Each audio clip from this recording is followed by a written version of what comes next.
got a trout right there. Hope that got on camera. A little breezy today. Trying to make this happen with one arm.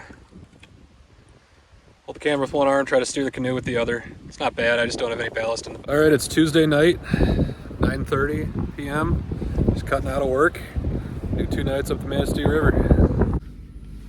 It's Monday, October 24th. 47 degrees, just getting over a whole day of cold rain.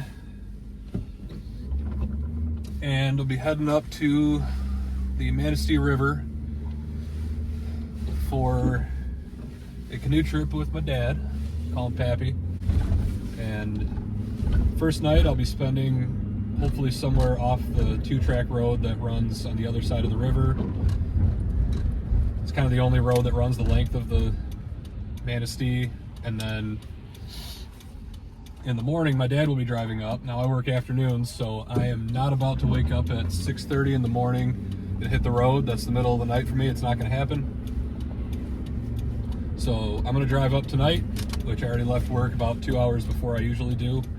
Just work that out and hopefully make some time and get up there in the 1 o'clock hour, sleep from 1:30, 2:30-ish until 8 or 9. I usually wake up at 9:30. Meet him at the boat launch at 11. The dam is our start point, and then I think I don't know the mileage, but it's a 4 to 6 hour float from the dam all the way downstream. I will drop my canoe off at the dam, and then he's going to meet me at the boat launch there. We're going to leave my truck because it's the only vehicle capable of holding the canoe and the kayak that he's using.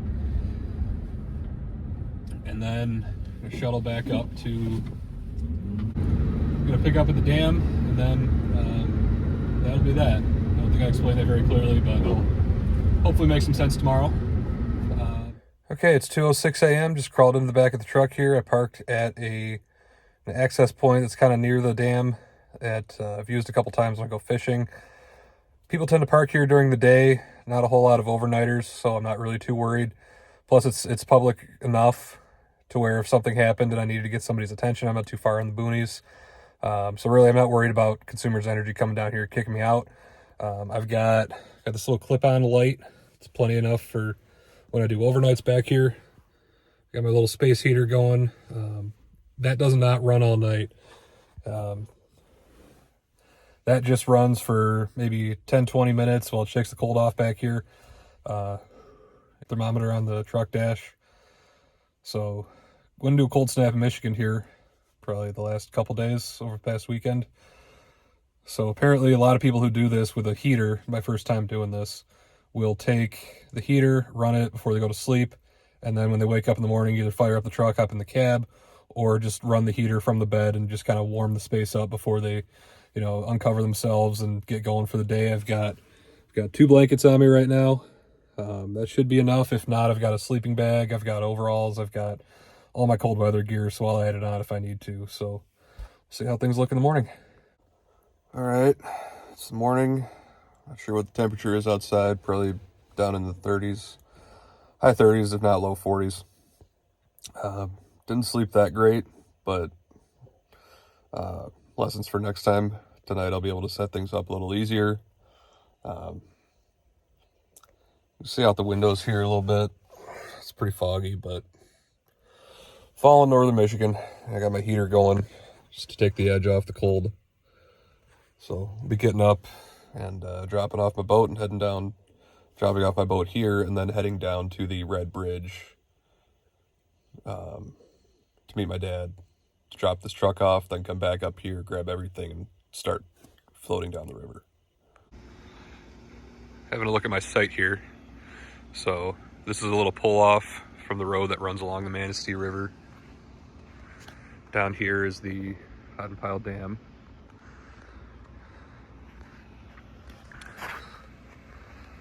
And then over here, just a little circle drive, just backed up in a spot that people tend to back up into. I'm gonna overlook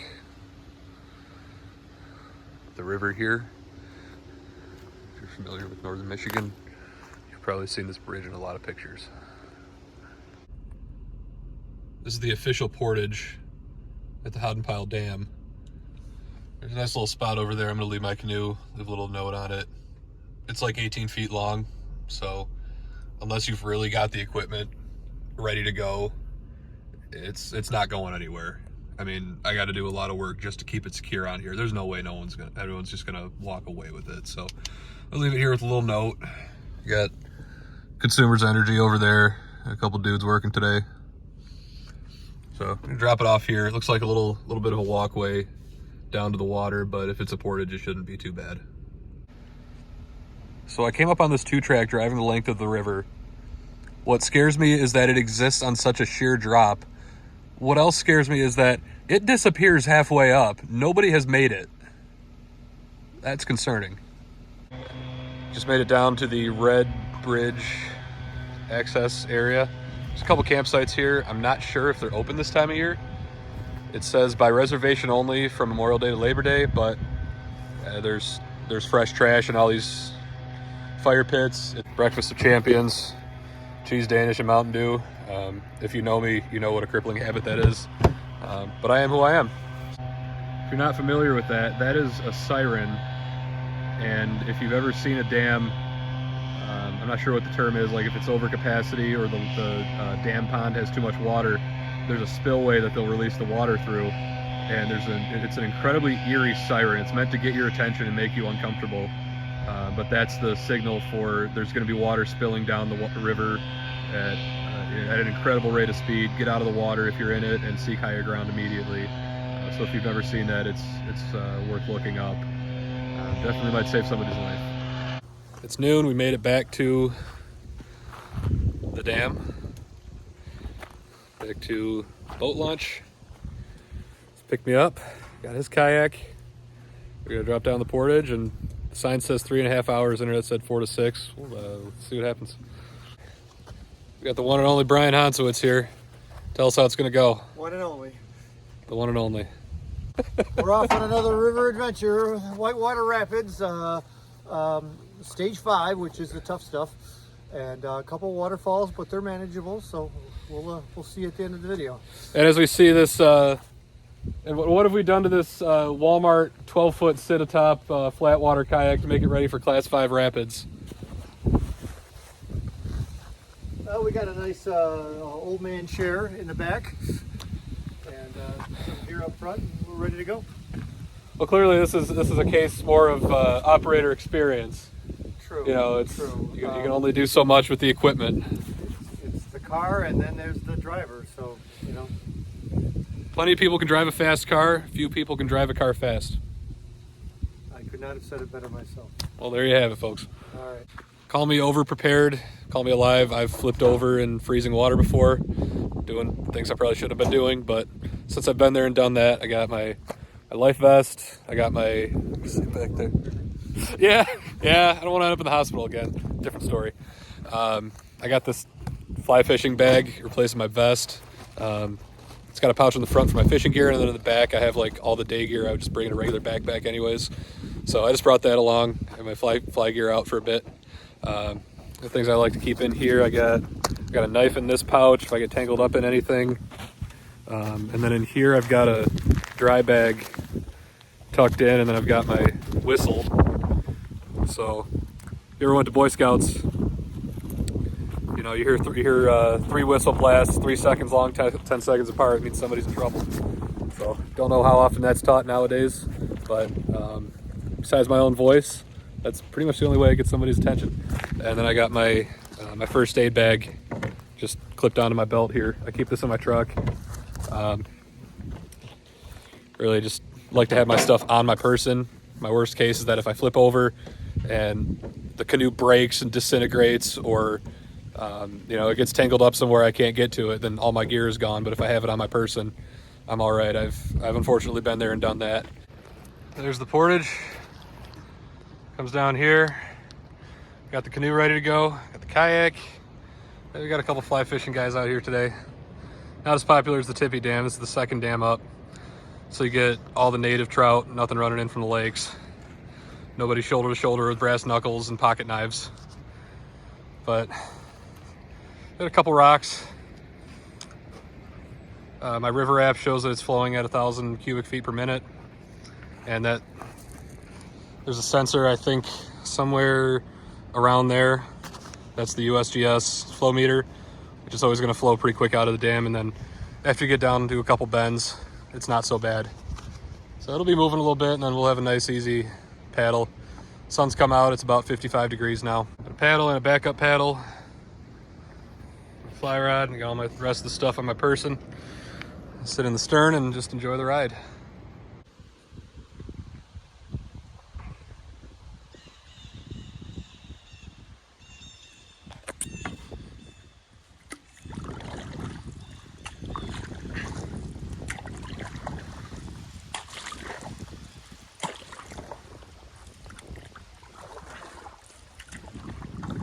I think I got a trout right there. Hope that got on camera. A little breezy today. Trying to make this happen with one arm. Hold the camera with one arm, try to steer the canoe with the other. It's not bad, I just don't have any ballast in the bow, so whichever way the wind's blowing is, well, the way that it's going to point, and that's kind of what I have to deal with.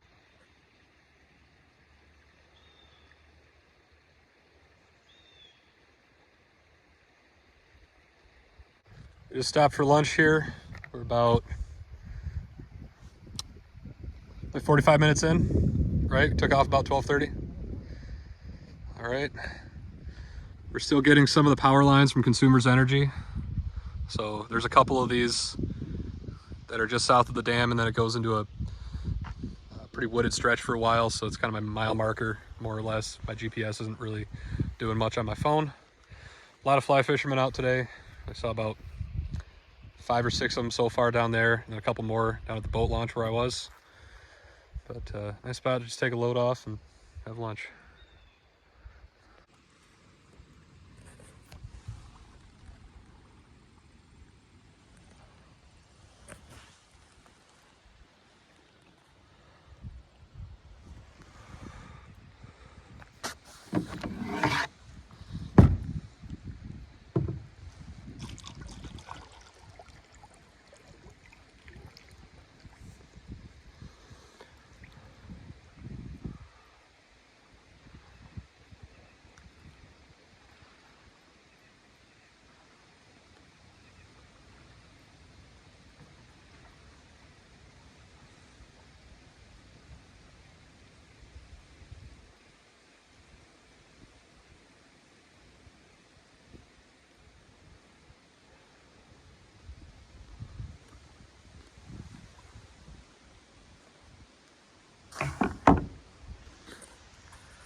.440 right now, and the bridge is just coming into view.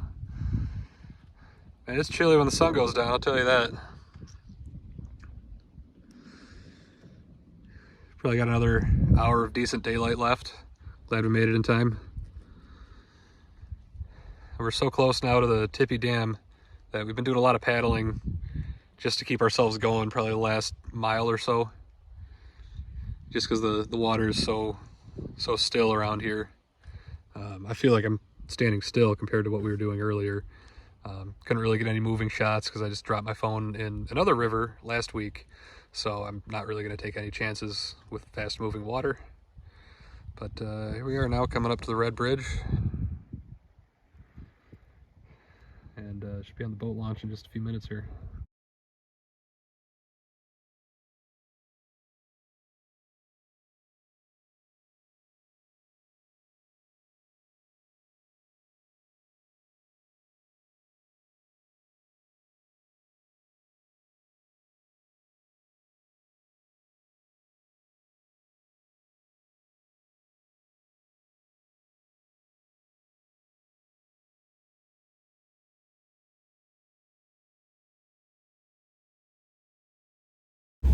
Back at it.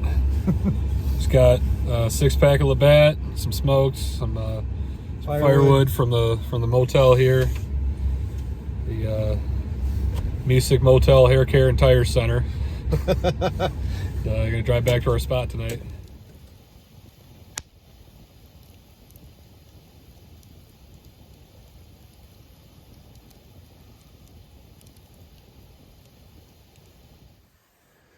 Night number 2 is about to be in the books.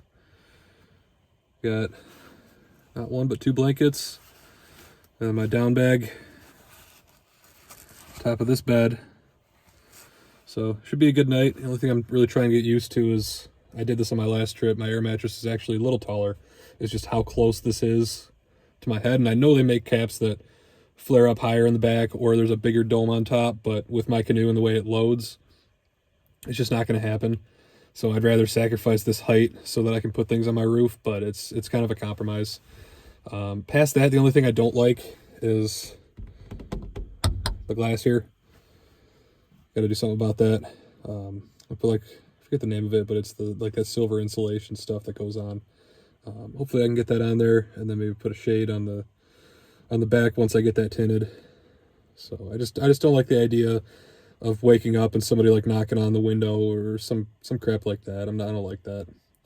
So I'll have to do something for privacy, but I'm in the middle of nowhere right now, so it doesn't really bother me too much. So it was pretty chilly when we came in, not too bad. And I got my space heater running, so we'll see how it looks in the morning. It's 8 o'clock in the morning on Wednesday. It's 32 degrees, feels every bit of it. Gotta insulate this thing. It's pretty cold. Be on the road in a few minutes. Not a bad night. Here's our site in the daylight. It's nice to fall asleep next to the sound of the river. Looks like there's an old trail that runs this way. Not really marked on any maps. How would you say it went? I slept really well. I slept for like 9 hours. I was warm. I got up twice. Once at 2 and once at 7. And I stepped outside here and it was still real dark. The stars were still out. The moon was still out. And I'm like, did I read my watch wrong? You know, it doesn't seem like it's 7 o'clock. I went back inside and it was. Oh. Dozed for another half an hour and then decided to get up.